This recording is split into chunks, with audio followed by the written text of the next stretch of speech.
We're going to devote our energies to sports and gardening, all the cultural pursuits as far as they're concerned. In fact, we're going to put the dunes to sleep. Meanwhile, we dig.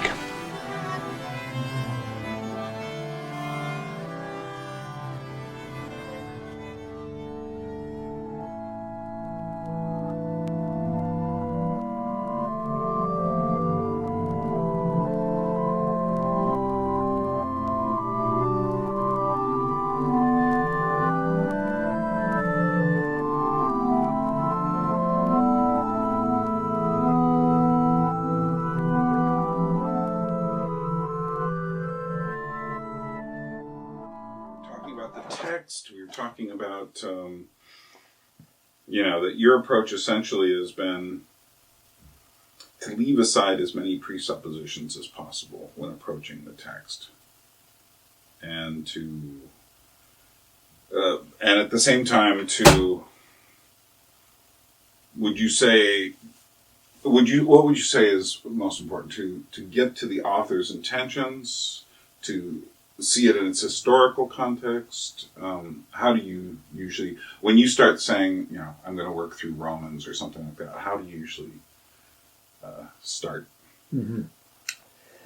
Okay, I wouldn't phrase it the way of putting aside your presuppositions. Okay. We're thinking especially here of theological presuppositions from the background that one has, from depending on what church the person comes from. That theology will differ. But it's a matter of recognizing that you have theological baggage through having been raised in the church and having heard about Christianity in different ways. And so it's a matter of recognizing it and putting it on the table for discussion. You can't get rid of your presuppositions, but you can begin to examine them and recognize them. And I think the first thing is to recognize that you do have presuppositions. Then, basically, when you come to a book like Romans, it's an epistle written by somebody to somebody. So it's got a unity, and we're looking for that unity. And it's going to be divided up into paragraphs. I don't think the Greeks thought in terms of paragraphs particularly, but they didn't write like we do with paragraphs. So we have to determine where units are unified by themes or by vocabulary or by what they call inclusion words, where the author begins with a word and he concludes with that word. There are many ways in which you can indicate unified subunits in the overall book. So it's a matter of analyzing the book into its parts, and the parts will be made up of paragraphs into larger sections, and paragraphs made up of subunits. And it's a matter of looking for all of these parts. And in a sense, you never know exactly where one will end or another begin. It's a matter of interpretation, and there are a lot of transitional statements, transitional announcements, transitional conclusions, which helps to make the move from one paragraph to another smooth. And all of that has to be taken into consideration. So sometimes it's not as rigid as you would like it to be, and you have to work with ideas that are transitional, moving from one to another. But the analysis is there, and you only can be certain of the breakup of the text, the way that you've done it, when you put the last piece of the puzzle in. If there's something that doesn't fit, then there's a problem that you have to rethink. Maybe why is this? Where do these verses fit in? They don't seem to fit in anywhere. In Romans, for example, the paragraph on the first Adam and Christ being the antitype of Adam is clearly has a transitional function between two sections of Romans. And commentators discuss whether it belongs as a conclusion to the first or the introduction to the second. And in point of fact, both of them conclude in the same way by paragraphs which leave this in the middle. And so it clearly acts as a transition, both concluding the one and announcing the other. And the whole paragraph does that. And it explains why commentators are divided between whether it belongs backward or forward.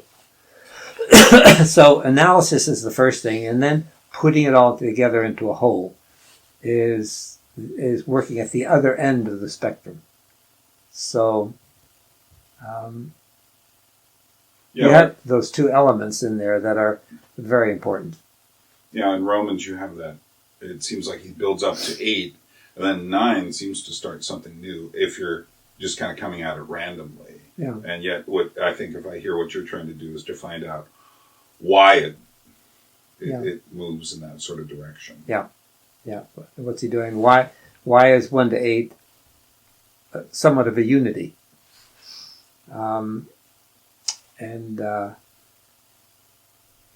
So one of the basic things is to have a vision for an overall unity that brings all these verses together and shows where how the author is breaking up his ideas and unfolding his ideas. He begins somewhere and he's moving towards something. So what you want to end up by being able to do is to paraphrase what an author is saying in a book. And that shows you whether or not you have understood the flow of thought. Because the paraphrase has to be like a story. It's got to be going somewhere, and the flow has to be natural. You can't say, well, he says this here and he says that there, and not try to make any connection between the two. So one of the key words is relationship. Relationship between words in a sentence, between one sentence and the sentences that surround it. What's the relationship? Between paragraphs, between sections. You're always looking for relationships. And one thing does not stand by itself. I think this has been one of the problems about the way the Bible has been read in the churches. That you can take verses or a story and then just deal with it and not consider its relationship within the scope of the whole and the flow of the whole, the literary unity. When you talk about historical context, it's not so much the historical context. I've never found that to be very important. Sometimes it is. But what's supremely important is the literary context. What role does it have in the flow of thought?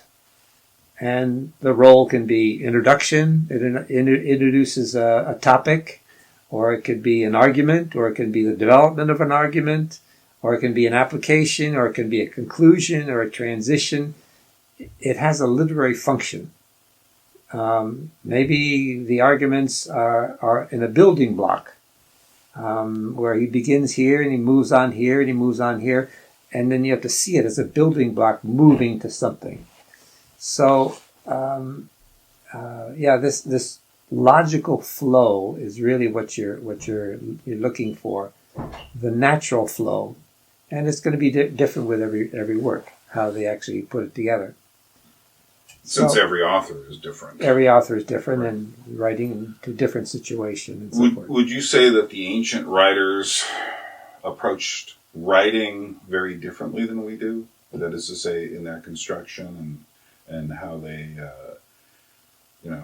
just the way they're looking at things, and is it our job to kind of try to get inside of their construction? There may be something slightly different in that they didn't have as much paper as we do, so they make use of every line, and there's no division between words, and you get to the end of a sentence and they put in every letter that they can, and they just continue on the next line in the middle of a word. So they have to use other techniques for signaling beginnings and endings. Mm-hmm. So inclusion words is one, and then another pattern of thought that is well known now is the chiasm, which I see as a journey. It has a point of departure. You take a journey somewhere, which is very important, and sometimes it's like the umbrella that is the idea that is to color the whole journey.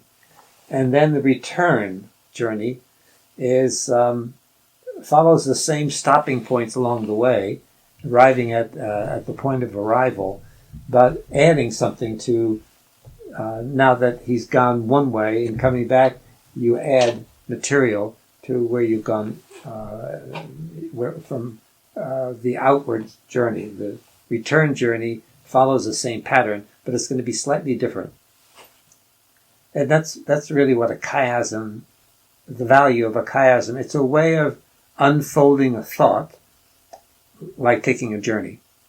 Well, we don't use chiasms today, but it's a very normal way of thinking, you might say. And once you recognize that, then you begin to look for that kind of a pattern, and you find it here and there. Hebrews is probably the clearest example of an overall structure, which is of a chiastic form. But then individual units, subunits, paragraph units, you'll find them all over the place. And parallelism, of course, is very important. You have, and it's important to see parallels, because two sentences which are in parallel are saying the same thing, but each one adds something different. So you can't just say, well, they're just saying one thing. They are saying one thing, but each one contributes something slightly different. And so it's good to ask the question, what does each one contribute to this particular idea? So parallelisms can be building parallelism or antithetical, contrasting parallels. They're very important to recognize as well.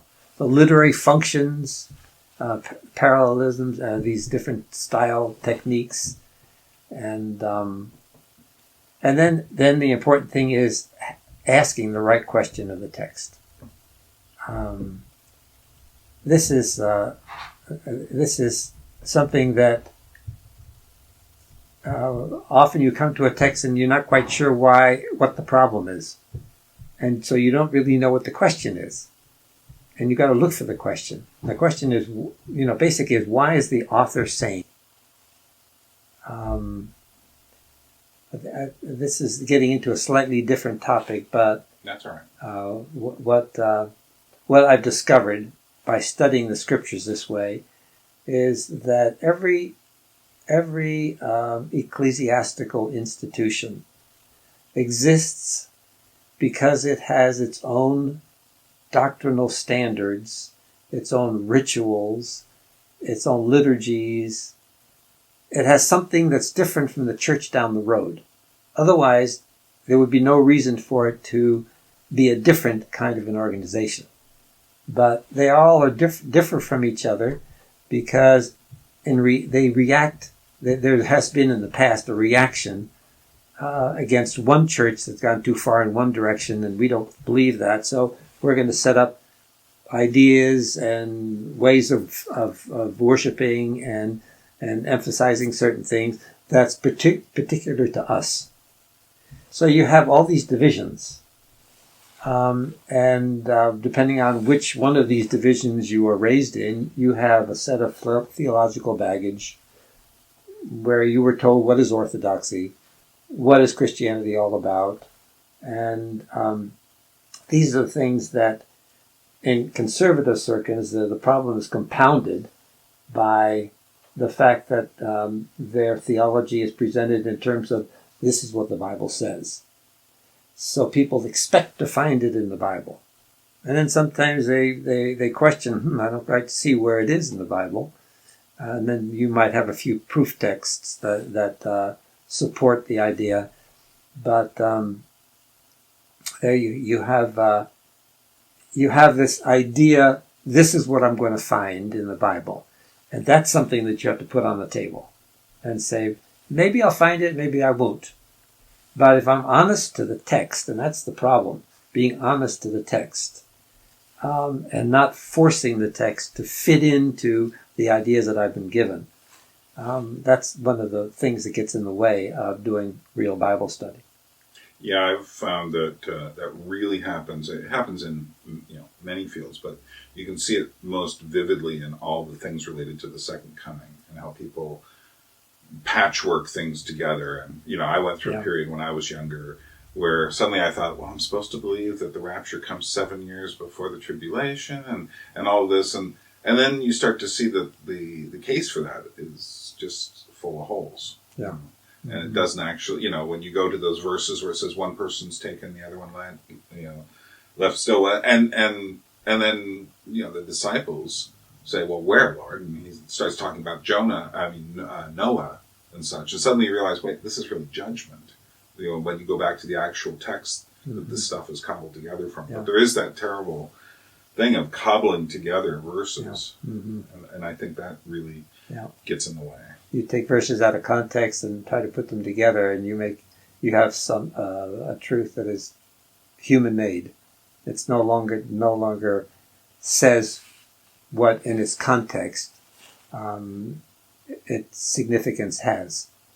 The same thing with trying to get the chronology of the life of Christ.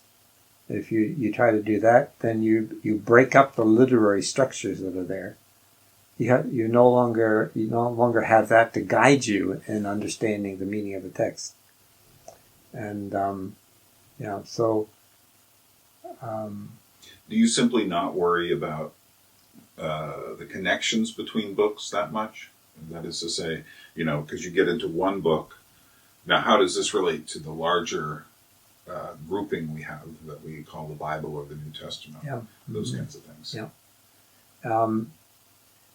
That's a matter of doing one book at a time, and then once you've gone through one book, you can go through another book, and then when you've done both, then you begin to relate them together and say, well, I just had that experience with Romans and Hebrews, and Romans was very instructive as to Paul's understanding of the Christian life, and I thought to myself, does Hebrews have that same understanding of the Christian life?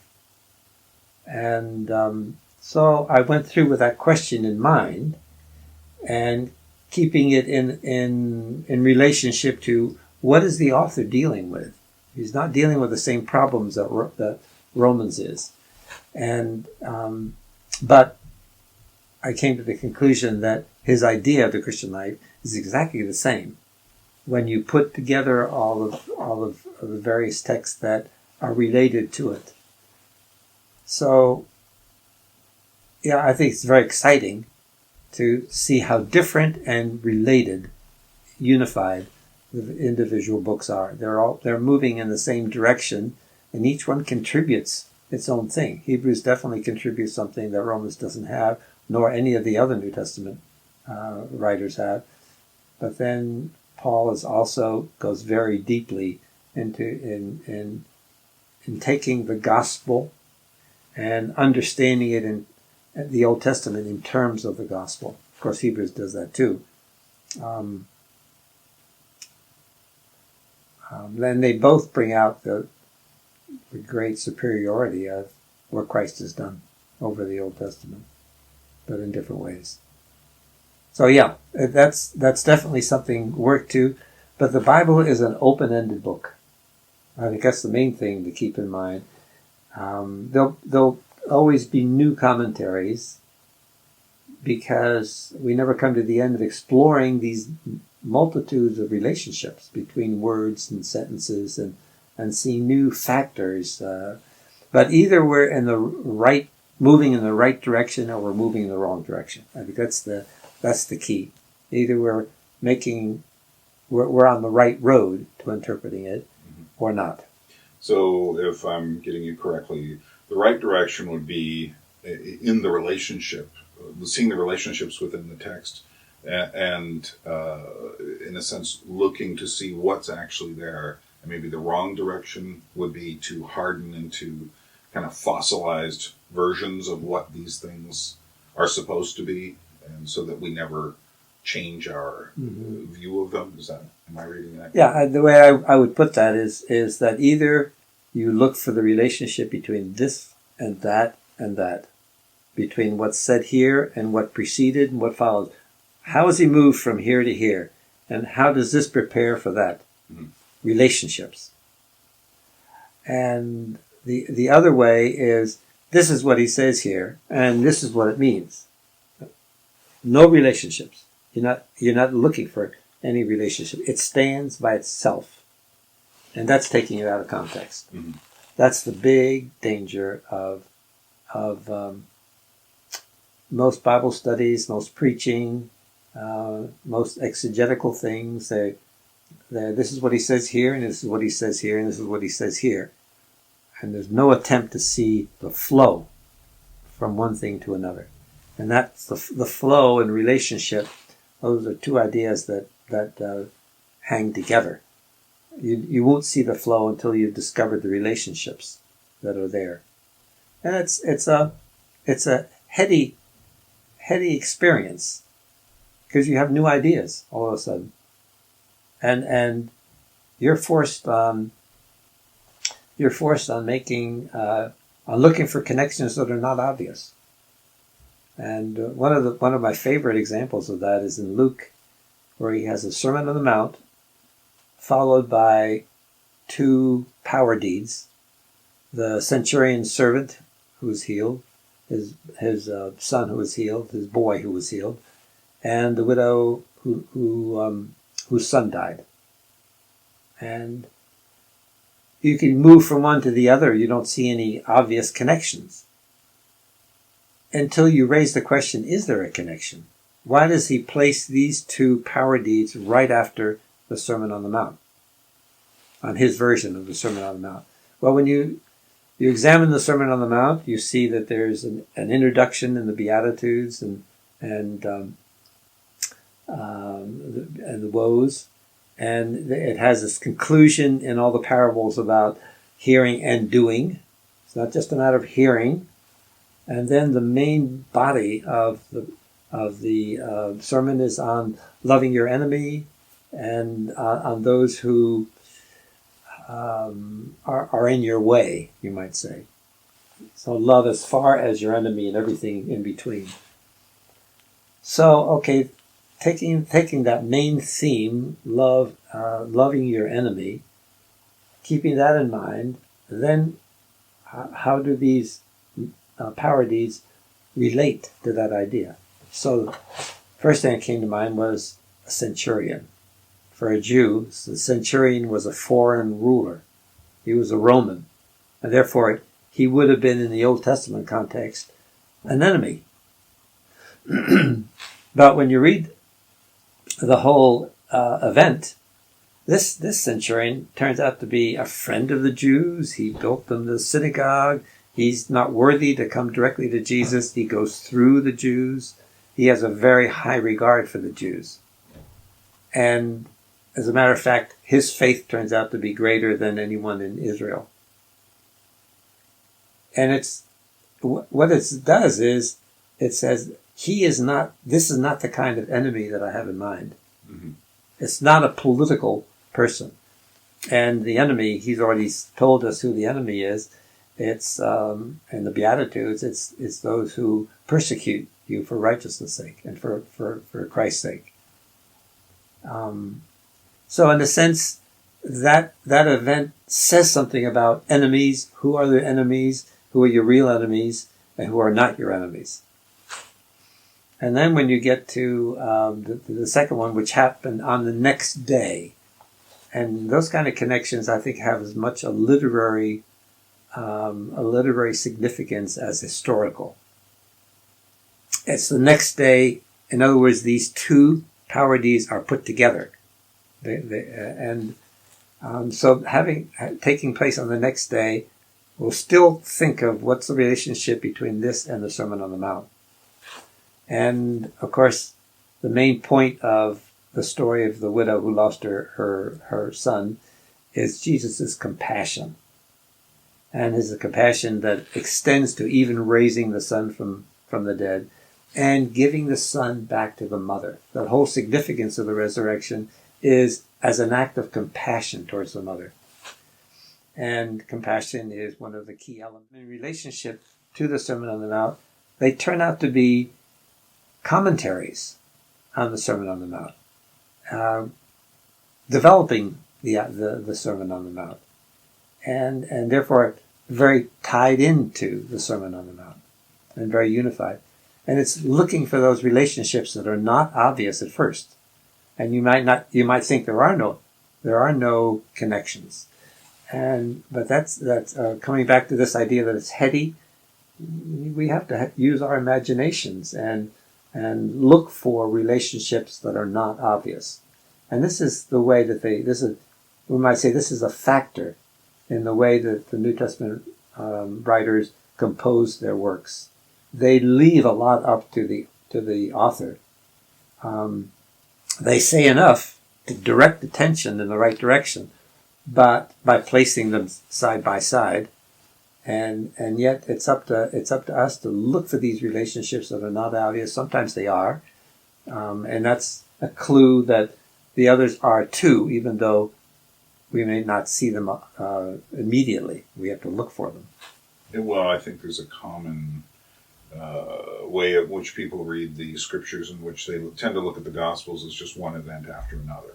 Yeah, and, exactly. And what you're saying with your approach essentially is that no, it's not that simple. Yeah. That these authors actually composed a text to make a point. Yeah. So, Matthew's obviously dealing with the Jews much more than, say, Mark is. Mark seems to think things are happening really quickly. His whole straightaway thing. Mm-hmm. Luke obviously is telling a much longer story, which will eventually continue into Acts.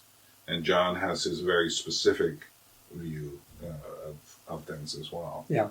Mm-hmm. So it's coming to each of those not as just different cameras recording events, but as different authors who are trying to express different narratives. Same story, but they will juggle things around to make it fit the point they're trying to make. Exactly, and the key idea is that they're telling the story of Jesus Christ in a way that is unified. And so we have to remember what was said earlier, because that's part of what should be our knowledge as we come to a later text, because there's going to be relationships forwards and backwards, and they're innumerable, those relationships, and that's where the richness of scriptures comes in, is when you begin to see, oh yes, he said that there, that confirms your interpretation here, and it's like a good storyteller who chooses the right word and doesn't add any words that don't contribute to the story. He eliminates anything that might lead us off on a tangent. No, he keeps us going right in the right direction, and new factors come into the story, and they're prepared for, and so forth, so that there is a natural flow in the storytelling. And I guess it's the kind of story that you have to stop and take your breath and start thinking about relationships and where you're going, that kind of thing. But it's very much a story that is an ongoing flow, a natural flow, and it keeps getting richer and richer. If you were giving advice to pastors about how to take what you're saying and apply it, pastors having more access to, say, the Greek text and such, a good pastor, or minister or priest, what would you say to them in terms of just the practicalities of how to do this. That's a toughie, because a pastor just doesn't have time to do much. Okay, now the first thing that comes to mind is what's lacking in the Christian world is scribes, like in the Old Testament, who specialized in the Word and who worked together and who didn't make parties. I believe this and you believe that, but they have the same vision for studying the text as a literary unity, and that have access to the Greek and reference works and specialists in Greek grammar and in Greek words and that kind of thing, and who work together, correcting each other and encouraging each other. That's what's sadly lacking. In one sense, you could say, okay, we've got these commentaries, everybody writes their own commentary, and then somebody else writes a commentary and incorporates what's already been said and so forth. That's already moving slightly in the right direction. Do you like commentaries? I like commentaries. I mean, the commentaries are absolutely necessary. They've helped me a lot. But I've always had the right questions. So when they go off on a tangent, I can see it immediately. Or when they say something about a text that doesn't fit the context, I can see that immediately too. But some of the more recent commentaries have really been helpful to me, and I owe a lot to them. But they don't have my questions, so they always leave me hanging here and there. So yeah, the commentaries are helpful. They're necessary, but don't expect to find everything you're looking for there, and especially not even dealing with the questions that you have concerning the text.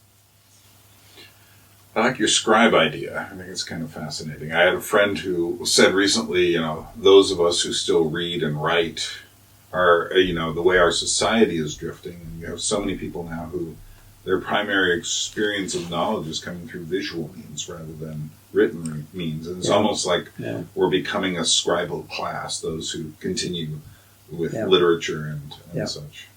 Yeah, very much so, especially with the computer and the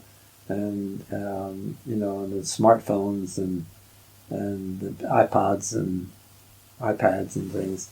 All of that is, especially the internet. You begin to think differently. You think by association. Well, this and this associate. Oh, I think of this, and that I think of this, and there's no natural order. There's a different kind of logic in all of that, and that's the way people begin to think. So the idea of a flow of thought, natural, is not something they're used to anymore.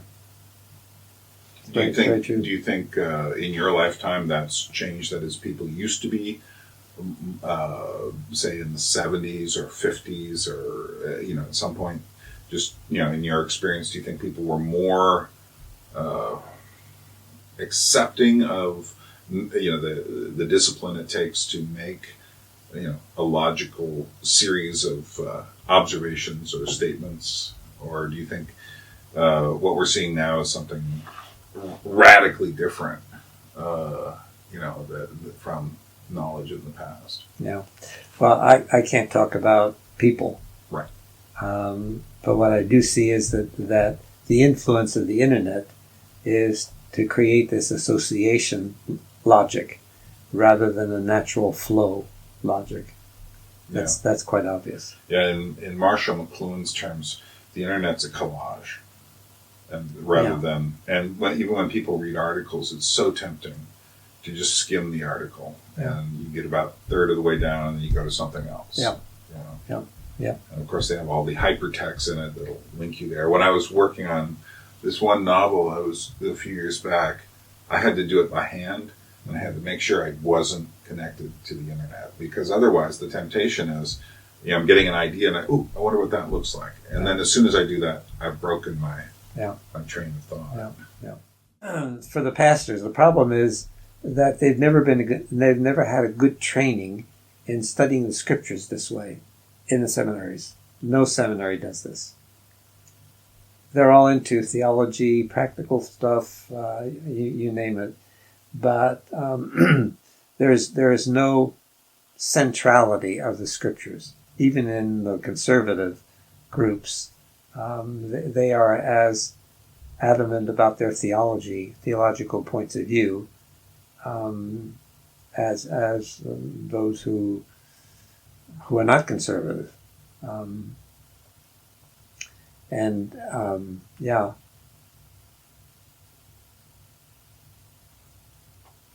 kind of lost my train of thought there, but basically they're not given the vision for studying the text, and that's why I think there's a need for scribes, and then for the scribes to be in the seminaries, teaching the pastors before they go out into being pastors, so that they have a vision for working through entire books and having a consecutive move through a book in their preaching. And this would prevent them then from just taking their theology and reading their theology into the text and not playing fair with the text. But a pastor doesn't have time to do the kind of work. Go ahead. But to me, the seminaries have to realize that okay, now this gets to another point. Right.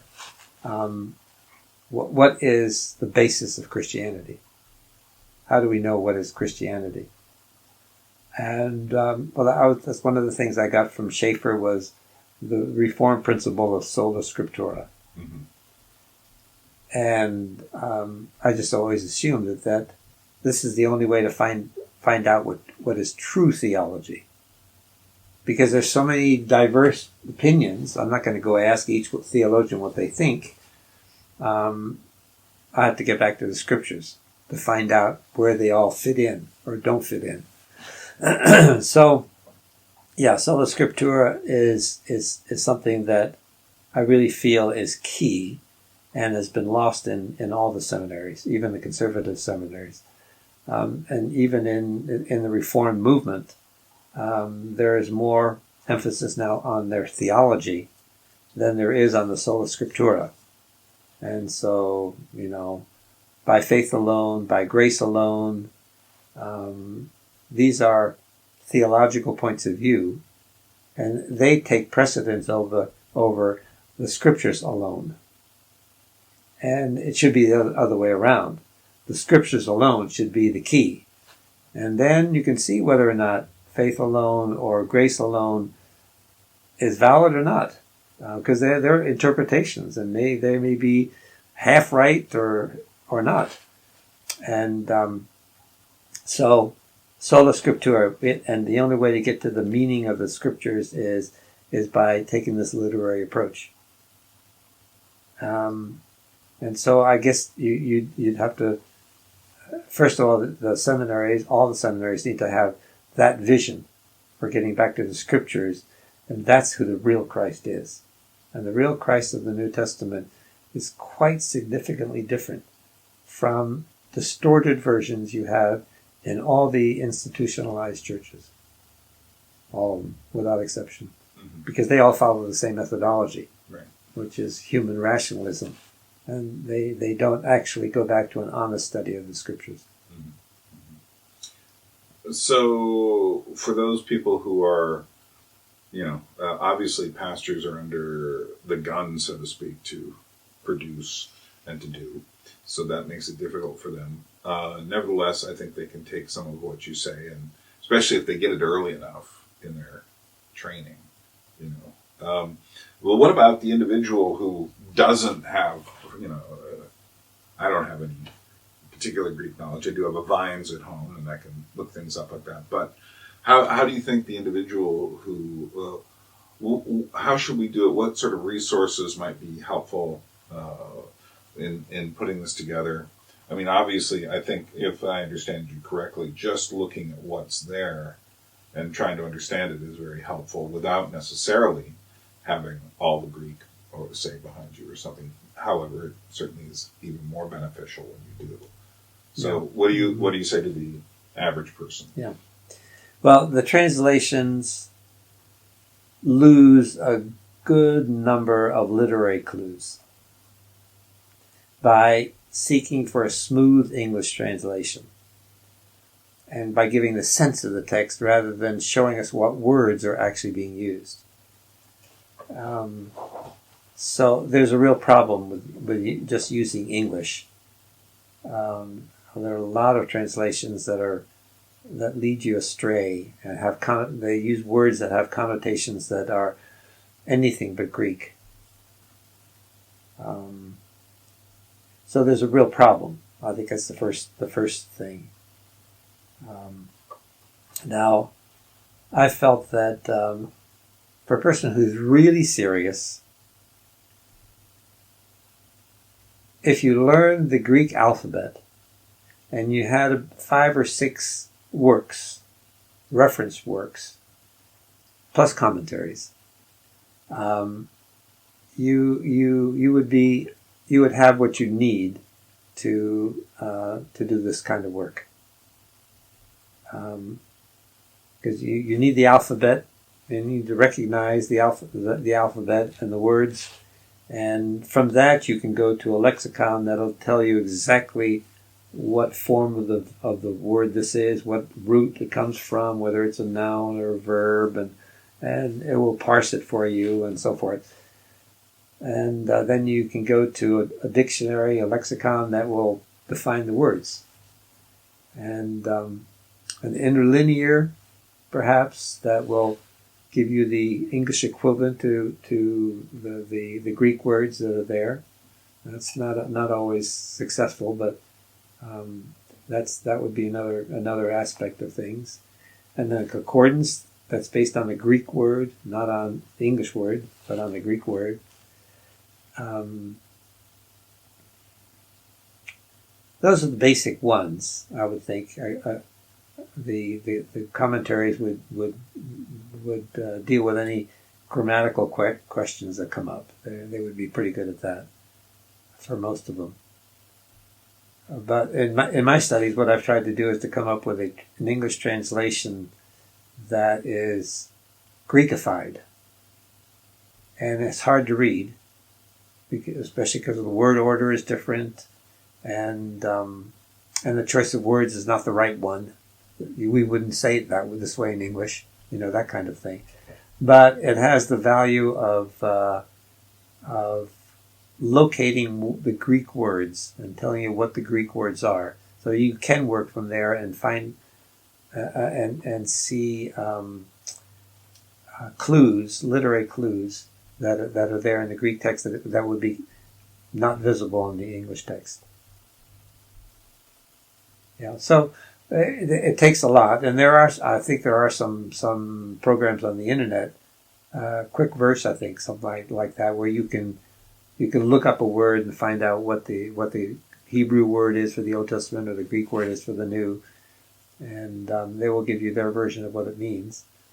But even there, I found that there tends to be a theological, going way back to a theological bias, which wants certain English words to appear a lot in the Greek and the Hebrew, because that's part of their theory of the atonement, for example, or their theory of this or theory of that. And I question what the basic meaning of these words actually is. And one is the word guilt, which is very perplexing. It's used to translate a lot of different Hebrew and Greek words, none of which are specifically the word guilt. They're words that can be translated in other ways, with other words. Is there a Greek word that would specifically mean what we mean by guilt? No. I think that's true. In the Old Testament, there is something called in Leviticus 5, I think, guilt offerings, and it comes right after sin offerings. And of course, the first question is, what in the world is the difference between a sin offering and a guilt offering? And it makes no sense. To the theory of the atonement, it makes no sense. And, the King James originally translated that trespass offering rather than guilt offering, which makes much better sense because the sin offering is obviously the general category of anything God commands, and you don't do it, then that's a sin offering. Trespass offering seems to be specifically related to specific crimes, specific sins. So maybe that takes on a different color. Makes much more sense than to call them trespass offerings rather than guilt offerings. So, in other words, what I'm saying is that you can't just accept what a dictionary says about the meaning of the word. I always look to the original, the way the word was formed. And, like, for example, the word forgiveness is literally to be behind or be away. So, do you think that means in something like to put away, or to put away, in the sense of to put away? So now it is away. Mm-hmm. It is away. So forgiveness is actually putting away the sin that you've committed against me, something like that. And it takes away it doesn't have the connotation of, how do you forgive? Which is usually the question, what does forgiveness mean? When somebody's done something really, really bad. And this giving it a more general sense of putting sin away, both its guilt and its power. So when God forgives us, it's not just forgiving us our guilt, but forgiving us, but putting sin away from us by His work of grace. So the long and short of it is that you'll be exercised to discover the meaning of these Greek words sometimes, which are not well translated in the English text. Something like atonement. There are various theories. That theologically people have held, and I've never really thought too much about those theories. I just tend to look at what's in the Bible, and I don't see it as a theory. That is, someone mentioned the penal substitutionary theory the other day, and I was like, it just sounds like a box, that you put this in. And this person was saying they didn't believe in that version anymore, but I was still like, well, even in saying it, I don't believe in that version, you're kind of already saying there's a box here, and we're putting certain ideas in this box and such. Mm-hmm. Whereas I think what we see is much more complex. And such. Yeah, very, very much more complex. It was a great discovery to realize that in the Bible, especially the New Testament, it never says that Jesus died for the punishment of our sins. Penal. It just never says it. Mm. And I thought, well, this is such a standard way of understanding His death, and yet nowhere is it explicitly said to be that in the Scriptures. What He bears is not the punishment of our sins. He bears our sin in its entirety, in the guilt of it and in the power of it. He's going to free us from its power. And if His death and resurrection doesn't free us from His power, then His death and resurrection is imperfect. And Hebrews makes a big point that it is perfect. Why? Because through it we die with Christ. He doesn't only die for us, He does, because every sacrifice is in lieu, an animal in my place. In the Old Testament, you sacrifice an animal in my place. And therefore, that animal's death is my death. And it's not just that he frees me from the guilt of my past sins, but now I have died with this animal. Only you don't really die with an animal, but you can die with Christ, for whom the death is the way to life. And we'll never find life if we don't die with him spiritually, by giving up our lives, by dying to our lives. And that's the point that Paul makes in Romans 6, that in baptism we are associated with Christ in everything, and we have died with him. And we have to reckon it as so. And that's how the word gets written in our hearts, and we learn to come out from the power of sin too. There's a lot to be said about all of that, but the atonement is lacking because it only has one aspect, which is the substitutionary part, where he's done something for me as if I don't have to do anything. But that's a misconception, because if he died for me, he only died for me if I take hold of his death, and it becomes my death spiritually. and that I'll never be raised to a new life on earth first, if I don't first of all die to my life as being under my control. If it's not under God's control, then Christ's death has done nothing for me. And in fact, that's exactly what his death does, properly understood. So yeah, the theory of the atonement has been a very unhelpful thing in the churches, because the reality of God never comes into our lives.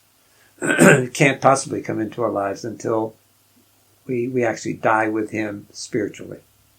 Yeah, I think it's interesting that, in different ages, they emphasize different things. So, in the, a couple hundred years ago, people emphasized certain aspects of hell quite a bit, whereas almost no one does in many circles today. And but so now we go the opposite way, and everything is forgiveness almost becomes a polite excuse for, it's just like, oh, I forgive you. It's all right. I wasn't really offended. Mm-hmm. And we take the different kinds of things with us as we go.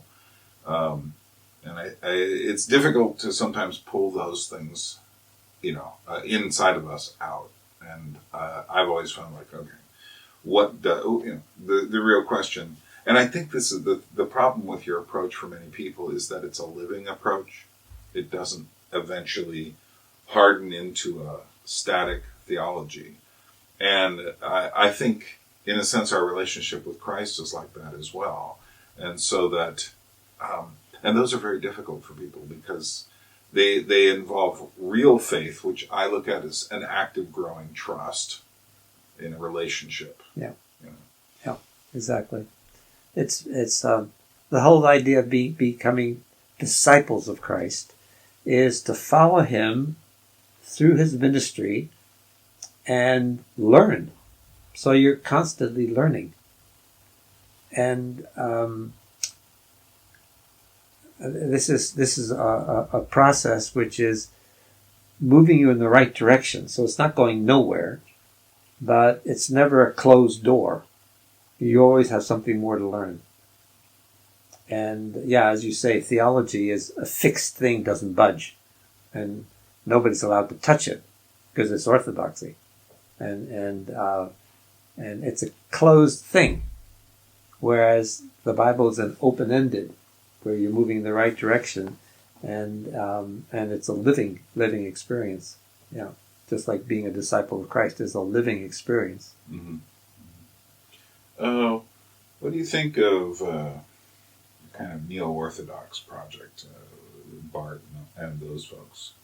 How, when it comes to, it seems like Bart was, if I remember it correctly, it was that the Word of God is contained by the Scripture, but every bit of it isn't necessarily the Word of God, that sort of idea.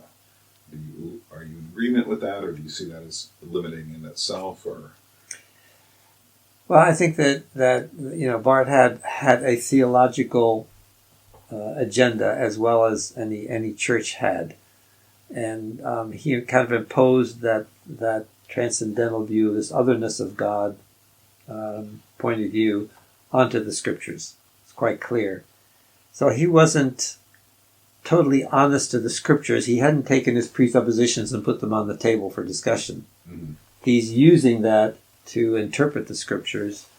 Sometimes he comes up with some valid points, but basically he's moving in the wrong direction because he's not looking for the flow of thought in the text. And he's not studying the text from the point of view of its literary structure. Right. He's already got this notion of the other that he has brought with him, which is an interesting notion. Yeah. But at the same time, It's can you impose that upon? Yeah. It's an interesting notion because it hits the problem of the modernist view of Christianity as total objective truth and so forth. And so he's helpful in destroying this older image of what Christianity was. But then it's always when you start to put something new in its place that the problems arise. And if the newness comes from some philosophical idea, then you don't have the openness to read the scriptures and come up with an interpretation by which you think, oh, I know where the author's going now. I know where he's going. Mm-hmm. It's clear to me what he's trying to say here. Yeah. A good example of all of this is once I was kind of doing a Bible study and I brought the phrase ex nihilo in there. And then someone who was there going like, well, I don't see that in the first chapter of Genesis. And I thought about that and I kept, you're kind of right. It doesn't actually say out of nothing. Mm-hmm. And that's like something you bring from outside that you attach to it. Yeah. Mm-hmm. And it's always much more complex than we want to imagine. Yeah, and Hebrews, for example, the two times he talks about creation, he uses the word ages, and which they always translate by the world. He created the world. Would this be aeon? Aeon, yeah, aeon. And the ages of ages. It's a very temporal word. And it's not a geographical, spatial. It's not space. It's temporal. And the two times that he speaks of it in Hebrew, the author of Hebrews speaks of it, it's the ages. And what he's got in mind here is the whole history.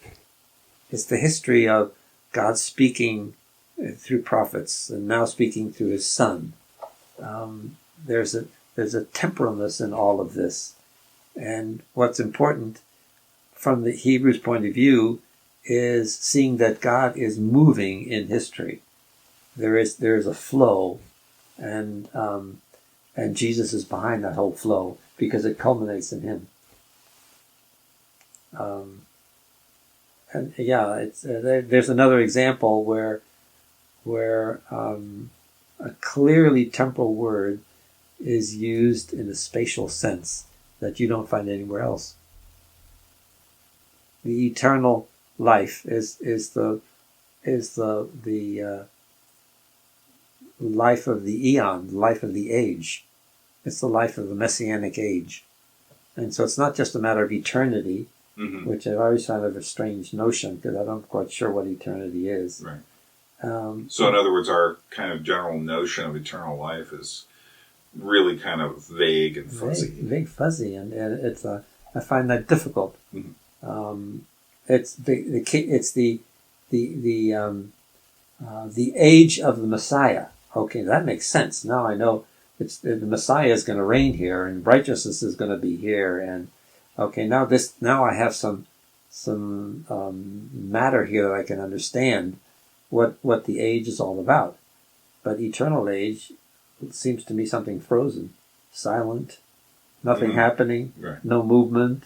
That can't be. I know it can't be. It's just the wrong word to use here. It's used against temporality. Well, for people who don't have, say, the time or the inclination to even do as much as you were saying in terms of learning the Greek alphabet and stuff, because I'm sure there's an awful lot of people who are just like, do you think there's any value to comparing translations? and using commentaries with them. Right. Is there a good commentary you might recommend? Anything in particular that strikes you as like somebody could avail themselves of this? It might be interesting. Well, the more commentaries you have, the better. Yeah, I see. Yeah. That's for There are the some same that- reason that the more translations. Yeah. Mm-hmm. But no, there are some that are really helpful, and some that come up. Some of the real theologian type of people who become exegetes sometimes say some very interesting things, and it's only when they come to a text that is theologically important that they change hats and they put on their, instead of being an exegete, they become theologians to prove their point. Suddenly, Romans chapter 9. Yeah, They exactly. just move into total Calvinist mode. Yes, exactly. Yeah. Mm-hmm. And I've seen that a number of times. Also, even with the good commentators, there are some of the key creeds and things that have to be defended, and so they bring in notions that don't belong in the text to try and explain away things. Is there a value to theological books, do you think? I don't consider them at all. Mm-hmm. No, I really don't consider them at all. Systematic theology is a lot of discussion with nobody coming up with any conclusions, or coming up with the conclusions that you've always accepted. Nobody listens to the other. They're all defensive, and none of them are attempting to get back to the scriptures. That's the key thing. None of them try to interpret the scriptures, and that's where I think we just have to leave theology aside to get back into the scriptures. But theology is not going to be of any help to get back to the scriptures. There are two different mentalities. It's one is really looking at the text to see what the text says. The other one is I know what is true for these reasons, and all those reasons are reasons that that person has come up with, but they're not biblical reasons. Yeah, so often a tradition will have a certain things they always fall back to. Yeah. It's their fallback position. It's their security. Yeah. That's the problem with theology. It's finalized and therefore secure. And that's what the parishioners want to. How about books like N.T. writes books on the resurrection, things like that? Do you think there's a value in that sort of study? Well, I haven't actually read them. Mm-hmm. Mm-hmm. And because I'm not interested in topical studies, because topical studies will take verses here, verses there, verses here, but they're not going to put those verses in context. Right. Now, maybe the way he uses them is good and right, but I want to get to his kinds of conclusions, maybe, but studying it in the context of the whole book. Right. And not as topical, taking things out of their literary context. Mm-hmm. Yeah, C.S. Lewis once said, many people, when approaching the old, masters of writing, or philosophy or whatever, will often read the commentaries on these people without actually reading the work, and they'll form their ideas based on these other people's critiques of these people. Mm-hmm. And he says, what makes a great writer is they actually explain themselves very well. They explain what they're doing. And in a sense, what you're saying in terms of this approach to the Bible is that it's so easy to get this phalanx of machinery meant for helping us interpret it in the way that we miss what's actually being said. And that would include things going down to the young level of, kind of forcing a certain kind of memorization of certain proof texts and pleasant verses like John 3:16 or whatever, all of which, I mean, I know what happened to me after I became a Christian at the age of 15. Of course, you learn these certain verses. And then what would happen is I'd be reading through John chapter 3, and my eyes would just start going blank because I know what that verse says. Whereas that's not the point. Yeah. There was a much larger issue going on there rather than just simply that one verse. Yeah. And it doesn't do any good to glaze over when you're getting there and say, I know that. Mm-hmm. Yeah. Yeah. But you never ask the question, why does he say it and what does he mean by it? Mm-hmm. Yeah. And that's very fundamental because I think a lot of people, I think that's probably how we get our, shall we say, inspirational notion of scripture, inspiration in the modern sense of it being like, I mean, I remember thinking this when I was a young Christian, like I'm going to read the Bible today looking for that verse that will, quote unquote, bless me. Yeah. Yeah. Mm-hmm. Yeah. Yeah. Well, one of the rules of thumb that I use is if a section or a verse doesn't mean anything to me, I haven't understood it. So then I come back to it, and then I think, well, how does this fit in? And why does he bring in these things?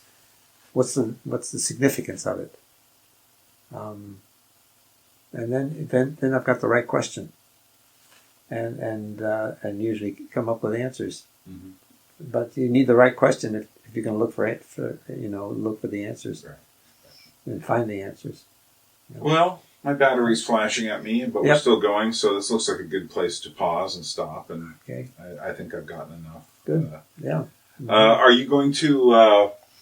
You're trying to get a book out, and are you going to include in it your Greekified, say, Romans or whatever it is you're dealing with? Well, every book that I'm writing a commentary on has its own translation because I use my translation for the text, right. For the commentary. Right. Yeah, it'd be interesting to see. Yeah. Mm-hmm. So. Yeah. Well, I want you to get your book out. So there. Yeah. So. A people without history is not redeemed from time. For history is a pattern of timeless moments.